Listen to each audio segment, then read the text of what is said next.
Bom dia, igreja, bom dia, pessoal, bom dia você que está nos assistindo e nos acompanhando e participando conosco nessa manhã, seja muito bem-vinda. Na semana passada a gente trouxe um incentivo para vocês e nós tivemos um resultado muito legal. Nós pedimos que você que está aí na sua casa, com a sua família, com seus filhos, ou sozinho mesmo, que você pudesse tirar uma foto, fazer um stories no Instagram e nos marcar a página da igreja. E deu certo, vários de vocês fizeram isso, e foi muito legal também perceber que vocês estão aí nas casas de vocês, cultuando a Deus juntos conosco aqui. Então, isso tem um significado muito grande, nós agradecemos a você que fez isso, e o convite ele se estende a hoje também, e pelos próximos domingos que estaremos juntos desta forma. Então, vá lá, faça um stories, tire uma foto, você da sua família cultuando a Deus juntos, para que a gente e outras pessoas possam ver você também cultuando a Deus. Hoje é um culto, é uma manhã especial, é um domingo de Páscoa, é um domingo de ressurreição, porque o nosso Deus vive. Então, é um dia que tem muito significado para nós, cristãos, e o apóstolo Paulo, em 1 Coríntios 15, ele diz que se Cristo não ressuscitou, nós somos os mais infelizes de todos os homens, a nossa fé ela é vã, ela é vazia, mas nós não somos infelizes nesse sentido, pelo contrário, somos mais do que felizes, somos bem-aventurados, porque o nosso Deus vive, e Ele nos promete que um dia estaremos com Ele na eternidade. A morte ela é o fim neste tempo aqui, mas um dia nós estaremos com Ele na eternidade. Isso nos alegra muito, isso traz muita esperança para nós, espero que para você aí também. E nessa manhã, então, nós queremos cantar sobre a ressurreição, nós queremos cantar sobre um Deus que vive, sobre um Deus que não está mais pregado numa cruz, mas que está conosco em todo e em qualquer lugar. Ele é o Deus Emanuel. Hoje a gente vai ter um tempo de louvor um pouco maior do que temos tido nos últimos domingos, porque é um culto de ceia, é um culto de ressurreição, é um culto da gente lembrar daquilo que o nosso Deus fez por nós na cruz. Eu queria te convidar, então, a cantarmos juntos ao nosso Deus.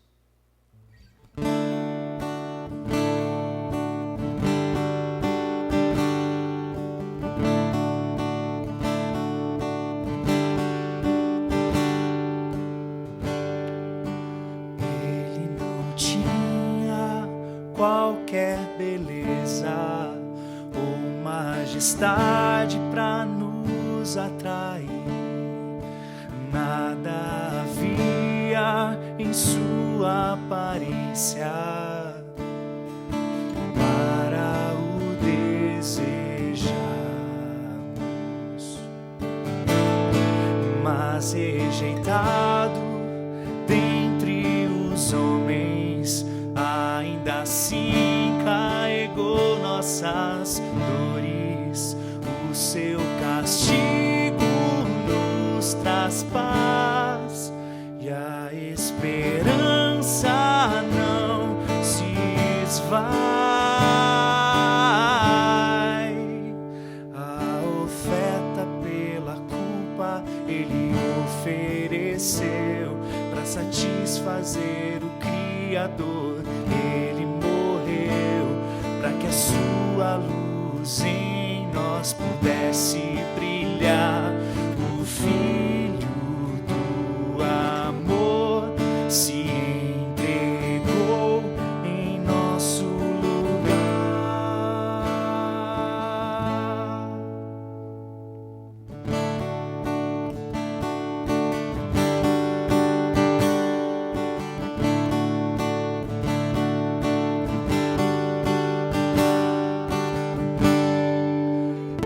Rejeitado dentre os homens, ainda assim carregou nossas dores. O seu castigo nos traz paz e a esperança não se esvai. A oferta pela culpa Ele ofereceu para satisfazer o Criador. Ele morreu para que a sua luz em nós pudesse brilhar. O Filho do amor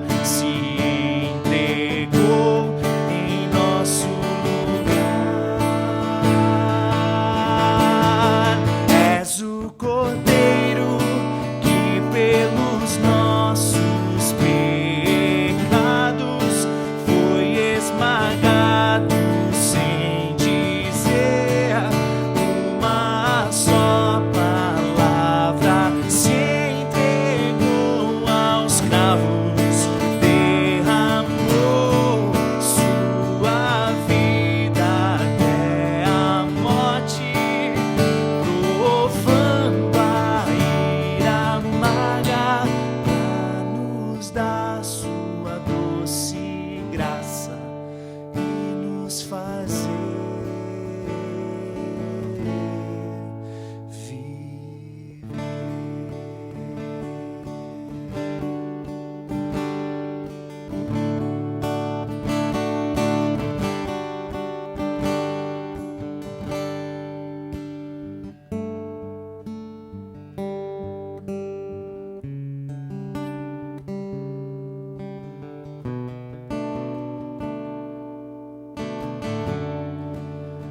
morte venceste, o véu tu rompeste, a tumba vazia agora está.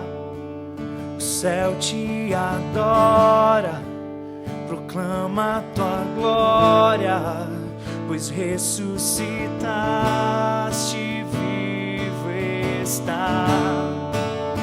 És invencível, inigualável, hoje pra sempre reinarás. Teu é o reino, tu é a glória, acima de todo nome estás. Poderoso esse nome é, poderoso esse nome é, o nome de Jesus, meu Rei. Poderoso esse nome é, maior que tudo ele é.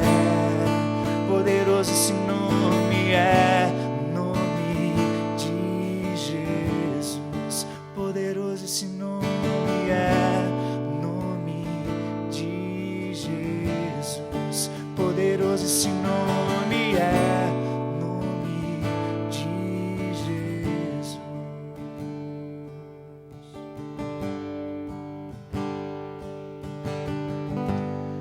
Porque ele vive, eu posso crer no amanhã. Porque ele vive, temor não há. Mas eu pensei, eu sei que a minha vida está nas mãos do meu Jesus que vive está.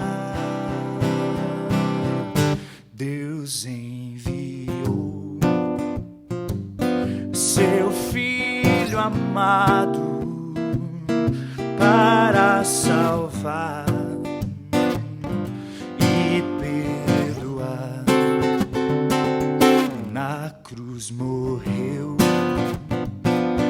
por meus pecados, mas ressurgiu e vivo com o Pai está. Porque ele vive, eu posso crer no amanhã. Porque ele vive, temor não há. Mas eu bem sei, eu sei que a minha vida está nas mãos do meu Jesus que vive está. E quando enfim chegar a hora em que a morte enfrentarei, sem medo então terei vitória, verei na glória o meu Jesus que vive está. Porque ele vive, amanhã, porque Ele vive.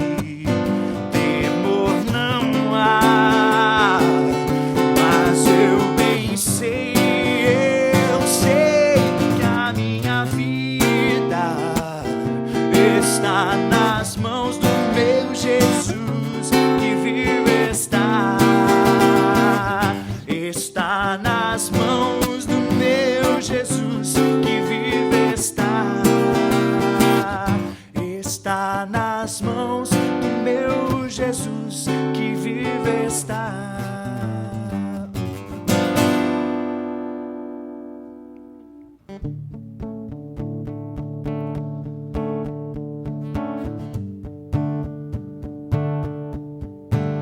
Eu sou grato por tudo o que tenho, o tesouro maior desse mundo me foi dado como herança eterna, maior prova de um amor tão profundo. Tenho vida, alegria em todo tempo. Tenho amigos, família, muitos irmãos. Foi Jesus, meu amigo verdadeiro, que fez tudo ao me dar a salvação. Louvarei ao Senhor em todo tempo. Seu louvor estará continuamente em meus lábios e também no coração. Jesus Cristo será sempre minha canção.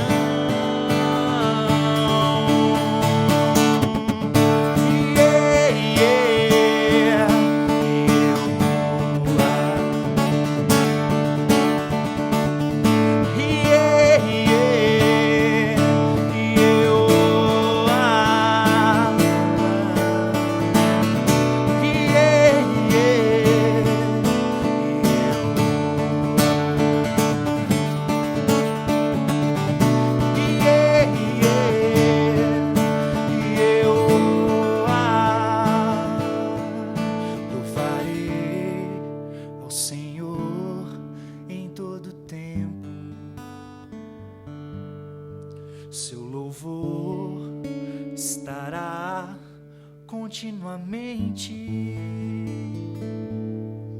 em meus lábios e também no coração. Jesus Cristo será sempre minha canção.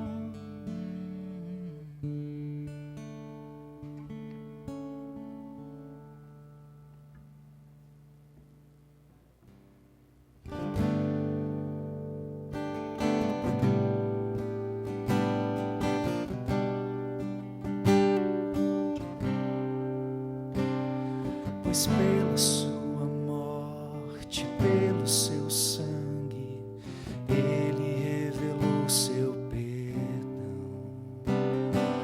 E sobre nós Ele derramou a sua graça e o seu amor. E nele vivemos, nele existimos, e Ele nos sustenta cada dia.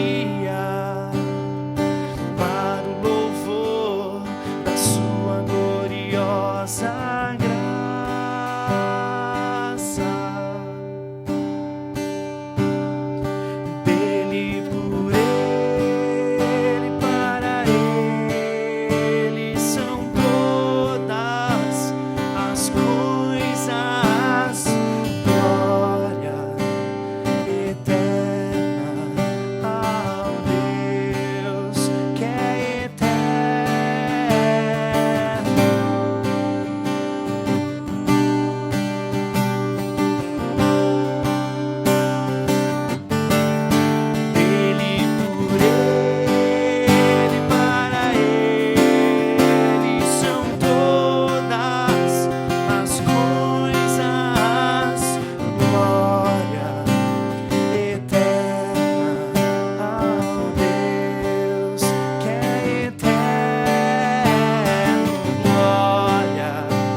Muito bem, bom dia, bom te ver através das câmeras, ver que você está na sua casa, separando esse momento para pensar nas coisas de Deus, pensar naquilo que Ele tem feito por nós e principalmente no que Ele fez, que é principalmente aquilo que a gente vai conversar aqui hoje, tá bom? Hoje a gente vai fazer uma breve pausa na série da manhã para ouvir uma das histórias mais conhecidas de Jesus. O tema geral é culpa, a responsabilidade de estar envolvido no condenar e participar da morte de um inocente. Ser promotoria, testemunha de acusação, juiz contra alguém, mas também fala muito da consequência ou das consequências que o mal geram em mim e em você. Mesmo que a gente não perceba, o mal praticado, intencionalmente ou não, cobra um preço bem alto. É sobre o que acontece aos seres humanos quando a gente dá espaço ao impulso de se livrar de pessoas que a gente não gosta. O que normalmente envolve em desumanizar essas pessoas das mais variadas formas, com mentiras, apelidos, que diminuem e até violência em outros casos. A ideia de que matar, praticar o mal contra alguém, traz efeitos sobre mim, não é nova. E, para ser sincero, também não é exclusivamente bíblica. Até Shakespeare fala um pouco disso. Macbeth, a mulher, na verdade, ali, mata um rival, o Conde Duncan, fica traumatizada, não consegue dormir, tem pesadelos à noite, passa a ser sonâmbulo, e algumas pessoas passam a ser testemunha desses sonhos, desse sonambulismo que ela tem no palácio, e o que ela vem falar ali. Então, em dado momento, em uma certa noite, ela esfregando as mãos, sonâmbulo, diz: aqui está mais uma maldita mancha. Qual a necessidade de ter medo? Quem vai me fazer prestar contas? Quem podia imaginar que o velho homem tivesse tanto sangue nele? Será que essas mãos ficarão limpas um dia? É o que o texto de hoje, o texto que a gente vai ler, chama de culpa de sangue. Violar a vida de um inocente tem consequências, mesmo que ninguém descubra. Shakespeare vai numa direção profundamente bíblica, de que os seres humanos são diferentes do restante da criação. Não é a mesma coisa que esmagar um besouro. Uma das primeiras histórias da Bíblia fala justamente disso. Caim mata o seu irmão Abel, um inocente. Pode acompanhar em Gênesis, capítulo 4, dos versos 8 a 13. Gênesis, capítulo 4, versos 8 a 13. Diz assim: disse, porém, Caim a seu irmão Abel: vamos para o campo. Quando estavam lá, Caim atacou o seu irmão Abel e o matou. Então o Senhor perguntou a Caim: onde está o seu irmão Abel? Disse ele: não sei. Acaso sou eu responsável pelo meu irmão? Disse o Senhor: o que você fez? Escute. Da terra o sangue do seu irmão está clamando. Agora amaldiçoado é você pela terra, que abriu a boca para receber da sua mão o sangue do seu irmão. Quando você cultivar a terra, esta não lhe dará mais da sua força. Você será um fugitivo errante pelo mundo. Disse Caim ao Senhor: meu castigo é maior do que eu posso suportar. Existe um peso claro, uma responsabilidade, um preço. É alguma coisa que a gente vê nos filmes. Mesmo você que não é muito fã de filme de guerra, tem uma cena clássica que aparece na maioria deles. Um soldado mergulha num espiral emocional depois de matar alguém, ou mesmo não consegue atirar em alguém, mesmo sendo do lado oposto.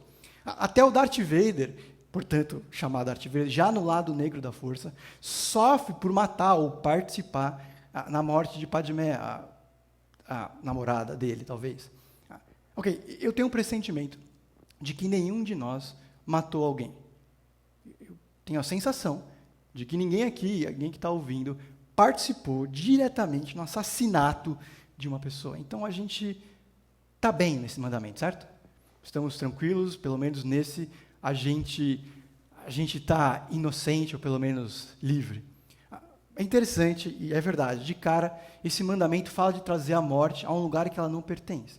Mas há pelo menos 2 outros níveis mais profundos que a gente esquece. O primeiro nível é de preservar, cuidar e valorizar a vida.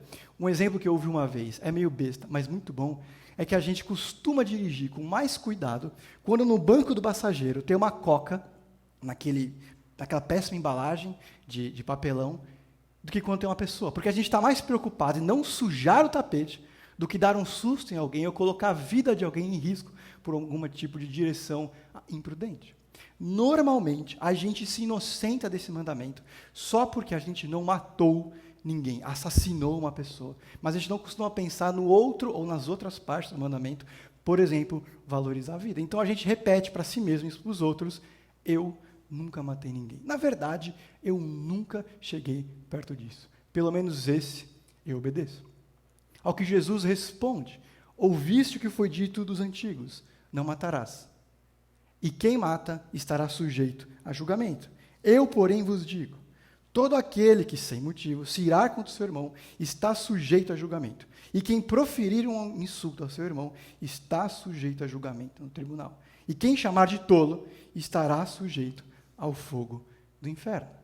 Primeiro, Jesus não pensa ou considera que o Antigo Testamento, o Primeiro Testamento, está incompleto, mas que a gente, normalmente, se contenta com pouco.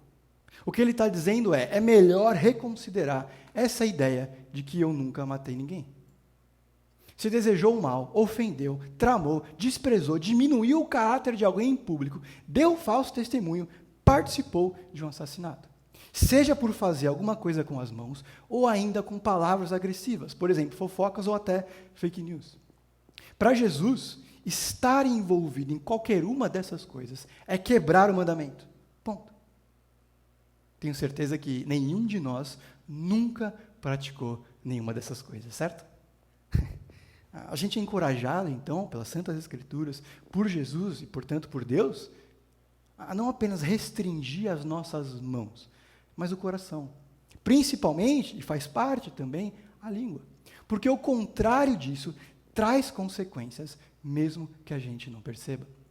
A Páscoa fala justamente disso, do sangue inocente derramado, do assassinato de Jesus, que começa com a oposição verbal e maldosa dos religiosos, passa por uma série de torturas e termina na maior delas, a cruz. O texto de hoje envolve gente que compartilha a culpa e o que isso faz com elas. É uma história antiga sobre alguma coisa que aconteceu há muito tempo, mas que também fala da humanidade como um todo. Mesmo que a gente nunca tenha assassinado alguém fisicamente, todos nós temos colaboração num mundo como ele é.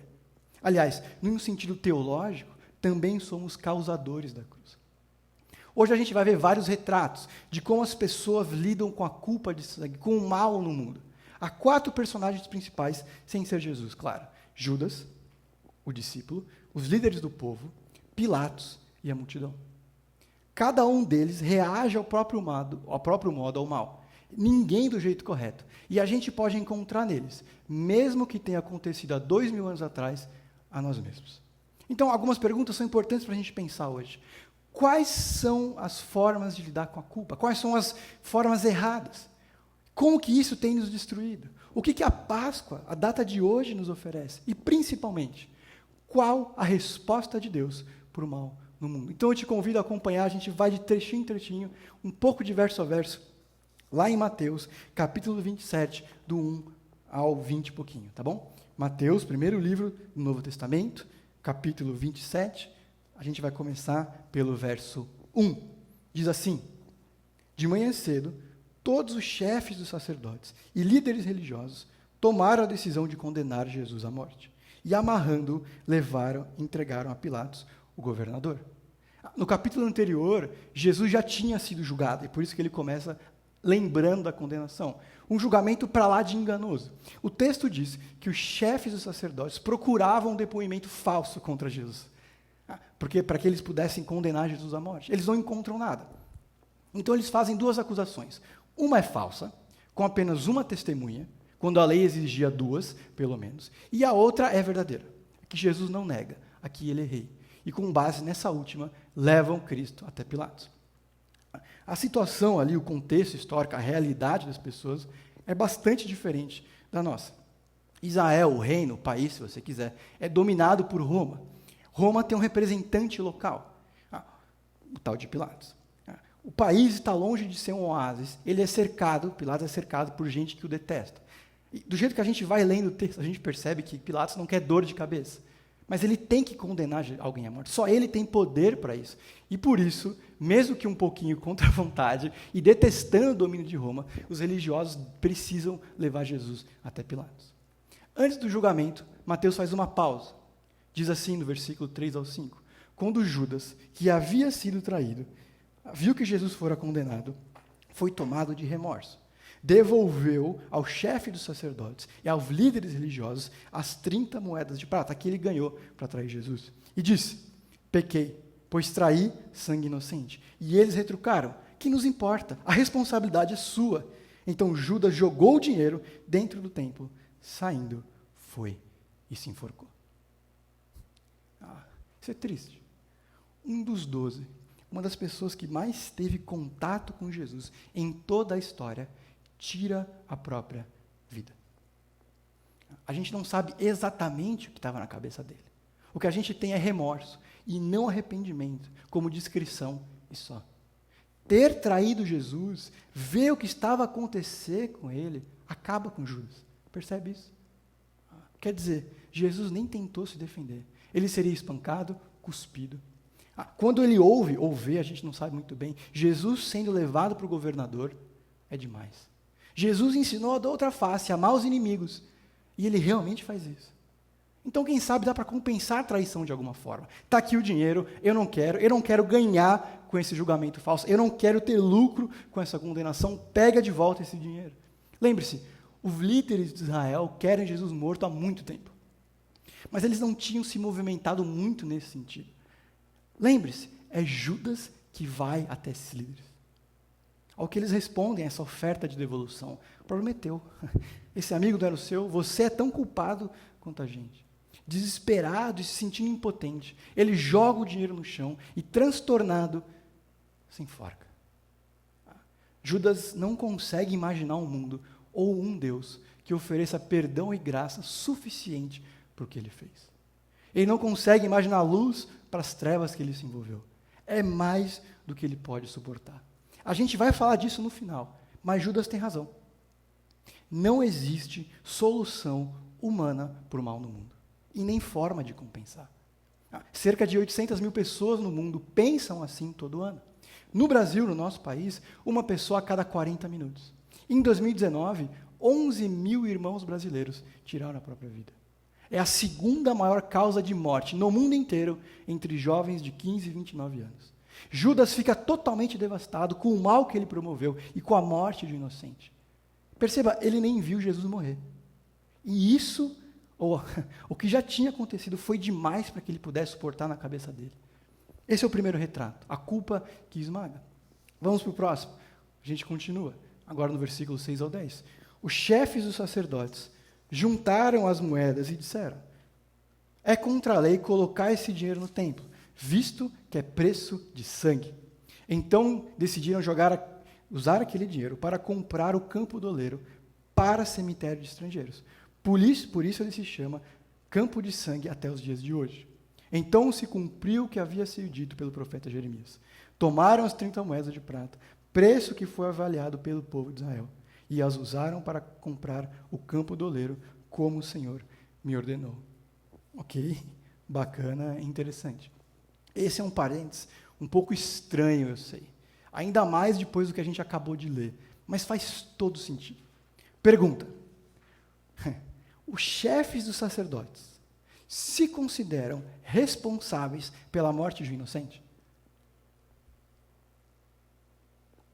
As pessoas que pagaram pela morte de Jesus, pela traição de Judas, pelo julgamento falso, por procurar testemunhas, consideram que estão condenando à morte um inocente?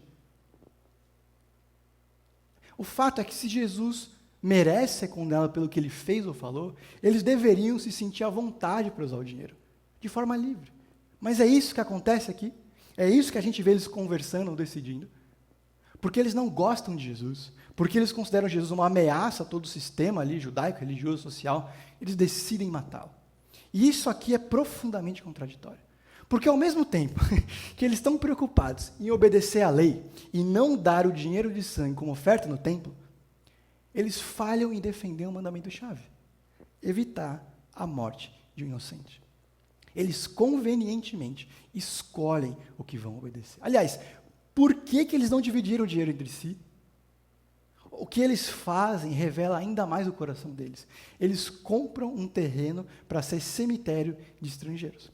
Por exemplo, hoje, se alguém morre no exterior, normalmente, família e embaixada se movimentam no sentido de trazer o corpo. Naquela época, o mundo não era tão conectado assim. Então, se um peregrino ou estrangeiro viesse a falecer, longe de casa, precisava ser enterrado ali mesmo. E em um certo sentido, e você pode concordar comigo nisso, esses líderes promovem um serviço público. Eles promovem, pelo menos na cabeça deles, uma boa ação. É altruísmo. Eles pegam o dinheiro que voltou e usam para o bem comum. É significativo que Mateus tenha incluído esse pequeno detalhe. A responsabilidade pela morte de um homem inocente acaba com Judas. Já esse outro pessoal se vê de mãos atadas. Eles até reconhecem que são responsáveis pela morte de um inocente e dão um jeito de livrar a consciência, porque eles não querem, pelo menos, lucrar com isso. Imagina, lucrar, que tipo de gente faria isso? Na verdade, um olhar mais atento sobre o que está acontecendo aqui faz a gente pensar que uma cidade inteira, gerações, se beneficiaram com essa traição. O cemitério é construído em cima desse sangue. Em um certo sentido, muita gente se tornou cúmplice da injusta condenação de Jesus. O que para muita gente seria vergonha, hoje provavelmente é local de peregrinação. Imagina, fazer uso, construir, morar, ganhar dinheiro, literalmente em cima do sangue inocente, a angústia de participar disso, de olhar para o lado e saber que aquele terreno foi comprado com o sangue de Jesus. O que Mateus coloca aqui é parecido com um certo desespero que alguns de nós sentem quando descobre da onde vem o jeans que a gente veste ou a origem do material, origem do metal dos nossos aparelhos. Mesmo quando a gente foge de uma marca, seremos inevitavelmente reféns de outras. A gente pode cancelar o serviço que for, continuaremos consumidores de outros igualmente maus. Mateus constrói uma bela imagem de quão grudenta e envolvente é a nossa condição humana caída. É isso que o mal faz, é isso que o pecado traz. A gente pode responder como Judas e permitir que essa sensação, esse sentimento, essa percepção nos esmague, paralise. Ou ainda reconhecer esse mal e compensar de alguma forma.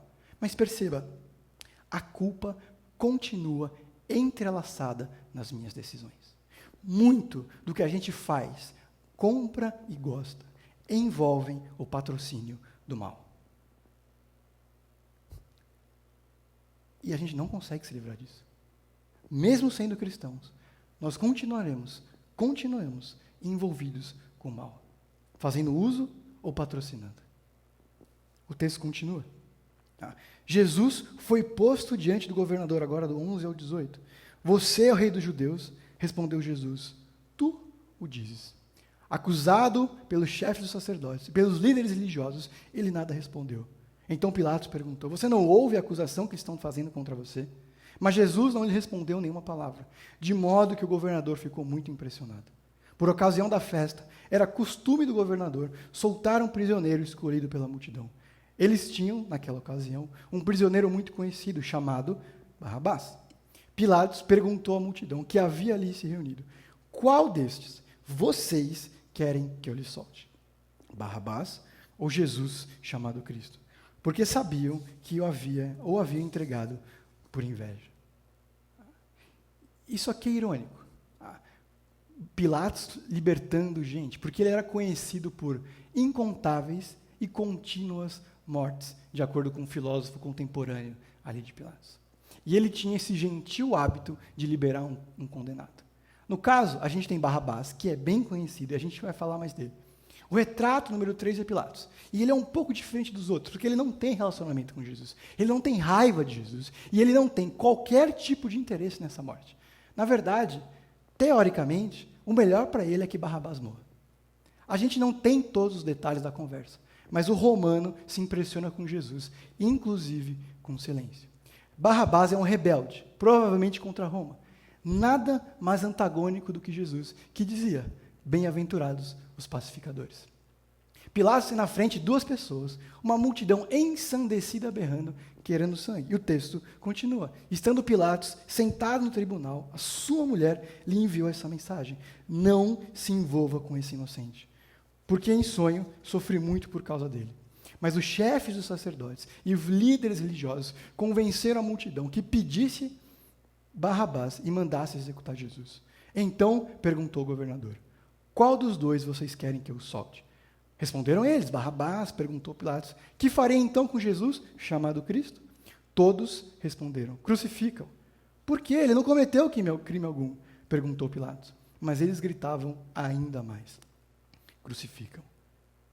Quando Pilatos percebeu que não estava obtendo resultado, mas ao contrário, estava se iniciando um tumulto, mandou trazer água, lavou as mãos no meio da multidão e disse, estou inocente do sangue desse homem, a responsabilidade é de vocês.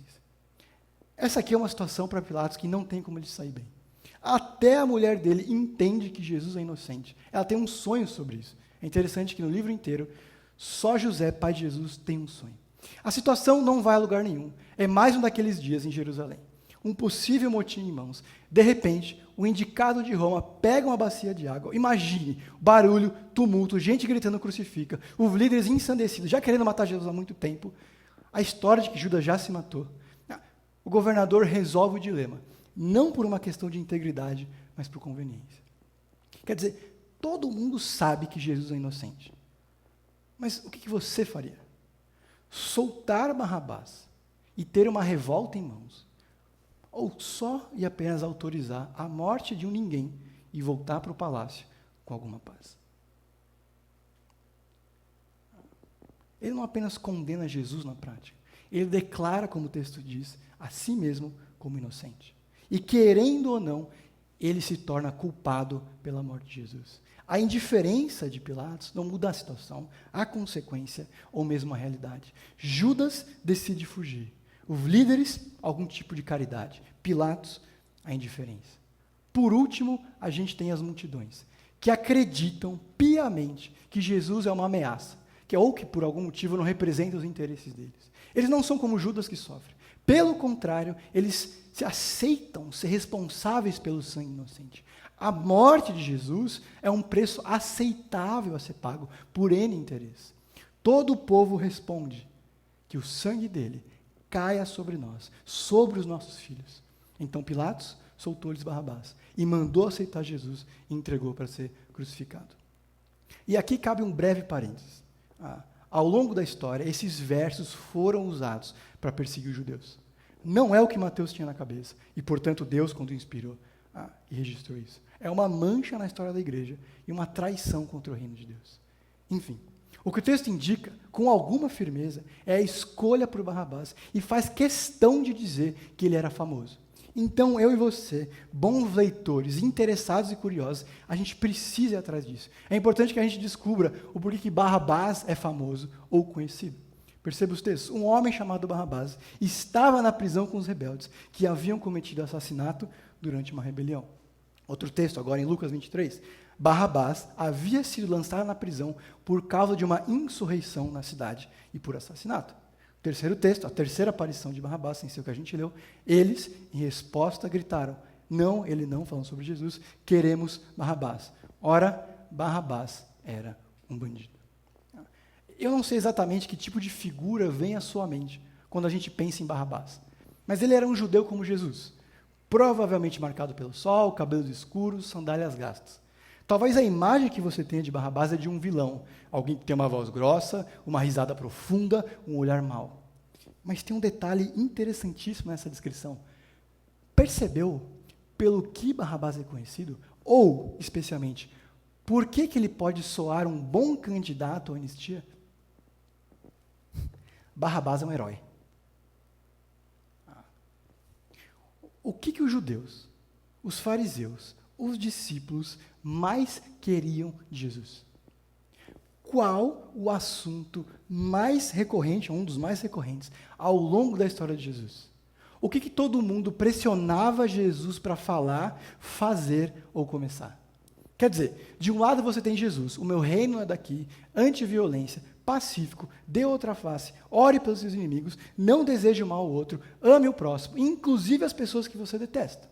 Do outro lado, a outra opção de liberdade é um líder que luta pela liberdade, defende o reino judeu e deu passos firmes nessa direção, chegou inclusive a matar. Barrabás é um criminoso, sem dúvidas. Mas para quem? A verdade é que os judeus não necessariamente consideravam Barrabás indesejável. Pelo contrário, Ele está liderando uma insurreição. Ele é um herói. Ele é um combatente, um símbolo de esperança, um sopro de liberdade. Na cabeça de muita gente, Barrabás é mais Messias do que Jesus. Barrabás é muito mais líder do que Jesus para muita gente. Barrabás é como Saul, um líder sob demanda.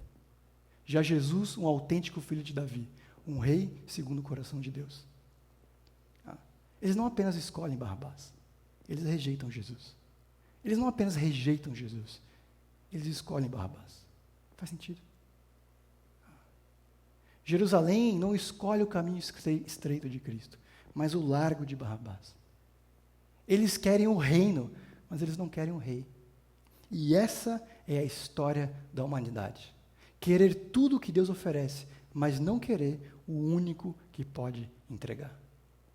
De manhã a gente está nessa série, versão oficial, que fala das bem-aventuranças, da alegria que é ser um filho de Deus. Bem-aventurados os pobres de espírito, os que choram, os pacíficos, os que têm sede de justiça, os misericordiosos, os pacificadores, os puros de coração e os que amam a justiça. Pergunta: quem no mundo inteiro, qualquer pessoa, quer morar no reino dos injustos, no reino dos arrogantes, na terra dos violentos, na casa dos indiferentes? A verdade é que a gente quer tudo o que Deus oferece, desde que isso não signifique segui-lo. Reconhecer-se como alguém mau, um pecador imperfeito que precisa de salvação.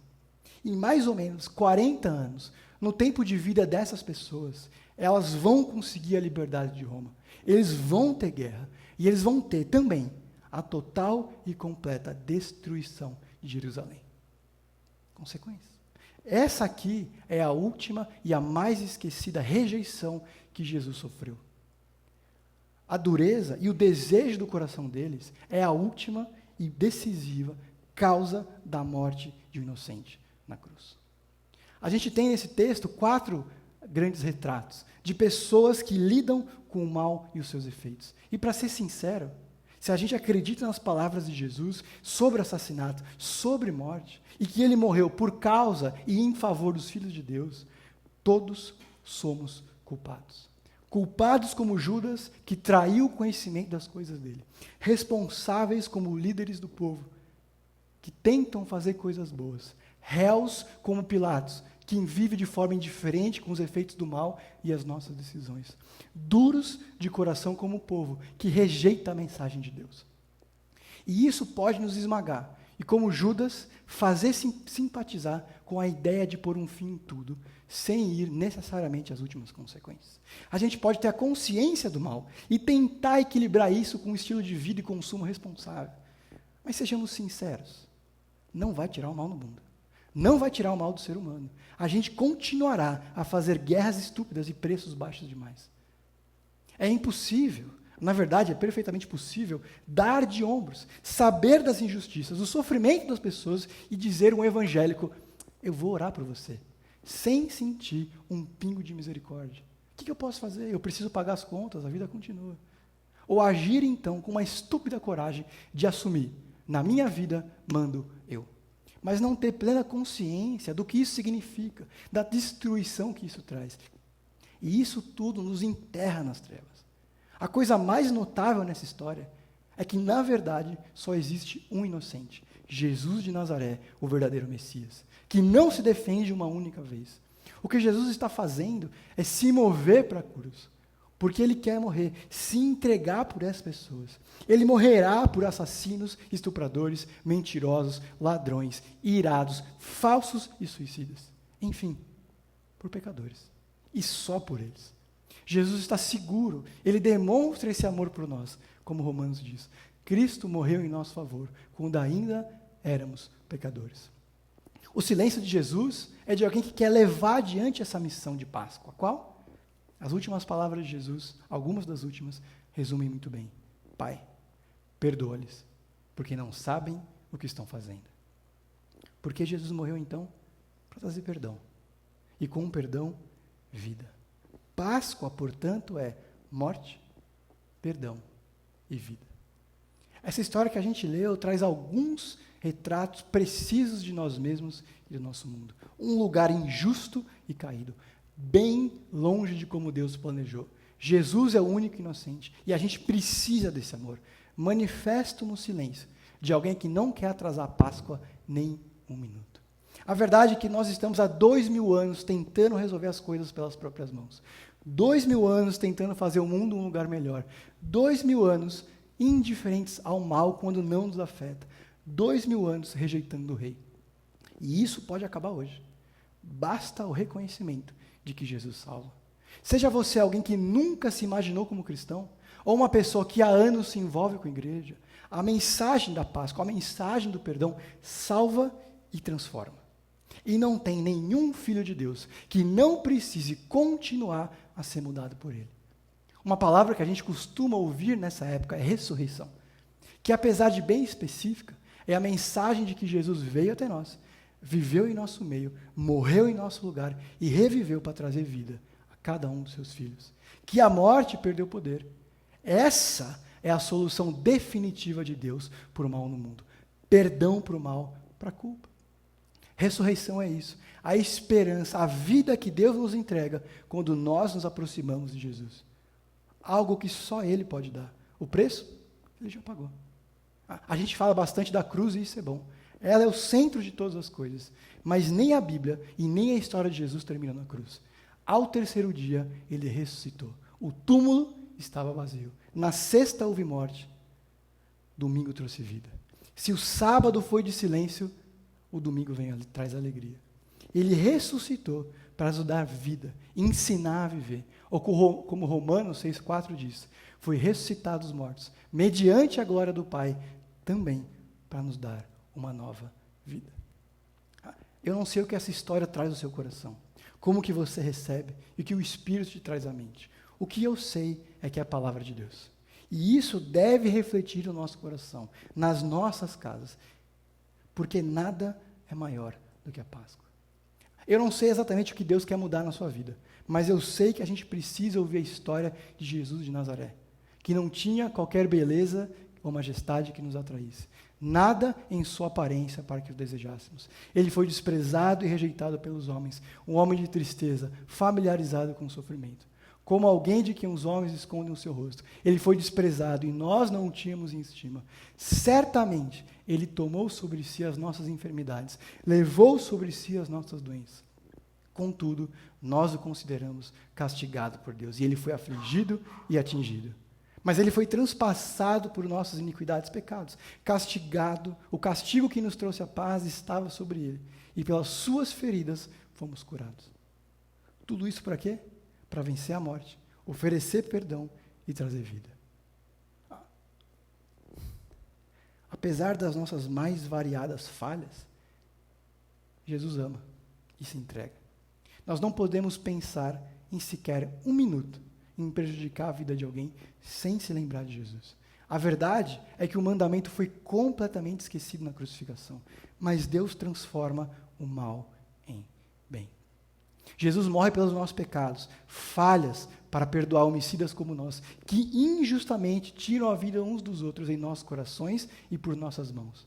É essa graça que nos motiva a sermos um povo que trabalha com toda a força para preservar, proteger e promover a vida para a glória de Deus. Páscoa é a plena consciência de todo o mal que eu fiz e o bem que Jesus fez por mim. Páscoa é essa honestidade crua de quem eu sou, uma confissão que eu sou fraco, de que a cruz tem poder para transformar qualquer história. Choro em riso, violência em paz, trevas em luz, ódio em amor, vazio em esperança, mal em bem, morte em vida. Viu só? A gente sabe o que é Páscoa. Vai e fala para alguém. Para isso eu tenho 2 perguntas para a gente encerrar. Onde que eu preciso de uma vida nova? Mesmo eu e você, que talvez já conheçamos a história de Jesus, já tenhamos recebido a salvação que só Ele pode oferecer, é perfeitamente possível e bastante provável que existam diversas áreas na minha e na sua vida que permanecem sob a sombra da morte, em que a luz dele ainda não brilhou, em que a vida ainda não trouxe vida, em que a gente ainda não descobriu e permitiu que Ele transforme pelo poder do Espírito. Páscoa é esse lembrete que nós não estamos sujeitos ou entregues à morte. E isso serve também para aqueles que são filhos de Deus. Onde eu preciso de uma nova vida? Se eu não tenho uma resposta para isso, a boa oração que eu posso fazer é: Deus me revela, som do meu coração, revela a mim o que eu preciso e o Senhor precisa transformar em mim. A segunda pergunta é: você deseja a salvação? A gente vive em tempos estranhos e tristes, de muita frustração, mas a Páscoa não foi cancelada.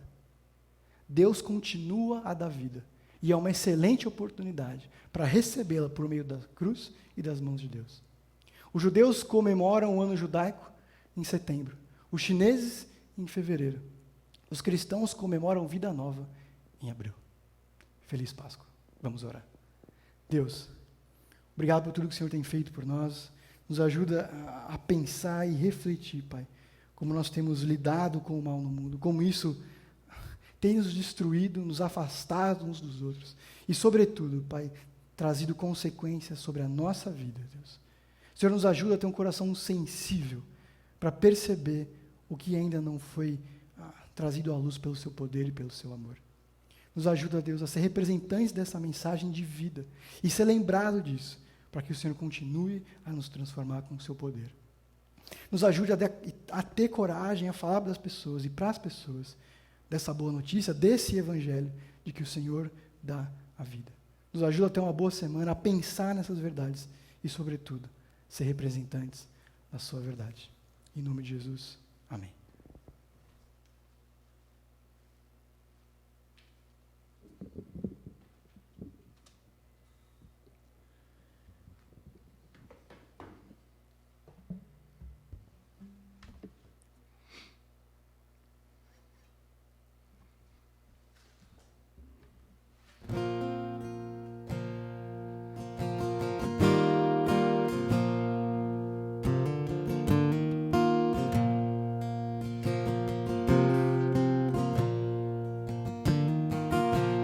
Confesso a ti, Senhor, que fraco eu sou, tão fraco eu sou, mas forte tu és.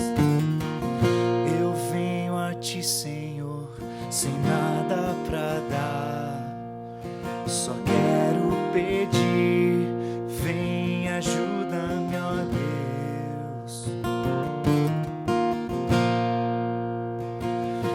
Confesso a ti, Senhor, que fraco eu sou, tão fraco eu sou, mas forte tu és. Eu venho a ti, Senhor, sem nada pra dar, só quero pedir, vem, ajuda-me, ó Deus.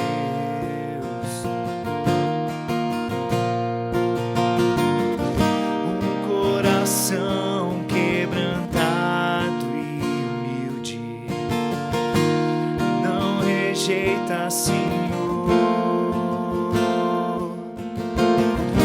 Estenda a mim tua graça e deixe teu amor fluir. Por misericórdia nós clamamos, faz chover perdão e graça sobre mim, perdão e graça, e lava-me, Senhor, pois hoje eu preciso do teu amor. Faz chover perdão e graça sobre mim, perdão e graça, e lava-me, Senhor, pois sempre eu preciso do teu amor. Confesso a ti, Senhor, que fraco eu sou,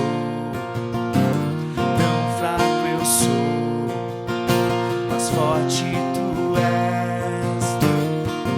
Eu venho a ti, Senhor, sem nada pra dar, só quero pedir, vem, ajuda-me, ó Deus.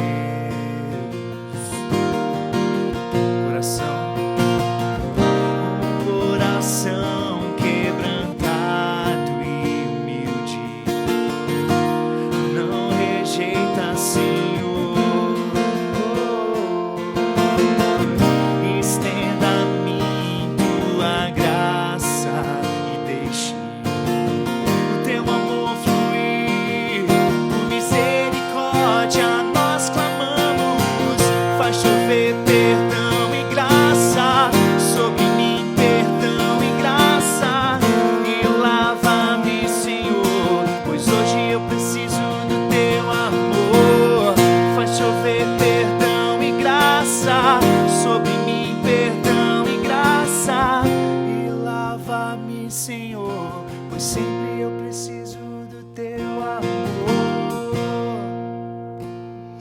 Foi muito bom ter você conosco nessa manhã.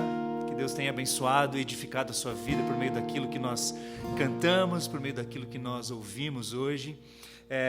2 lembretes rápidos ainda, o nosso WhatsApp para você encaminhar uma mensagem para a gente, dúvidas, pedido de oração, coisa que você tenha a compartilhar e dizer para nós, por favor, pode encaminhar uma mensagem.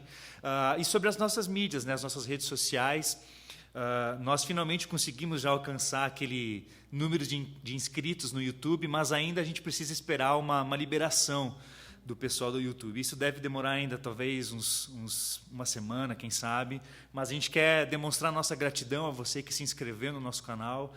Conseguimos atingir essa marca graças a vocês também, muito obrigado. Se você ainda não se inscreveu, por favor, se inscreva lá, porque em breve as nossas lives também serão transmitidas pelo YouTube, tá certo? Aqui estão os nossos demais canais para você curtir, nos seguir e se manter informado diante daquilo que nós temos a dizer nos próximos dias. Muito obrigado por ter assistido e participado conosco. Até hoje à noite, a gente te espera lá.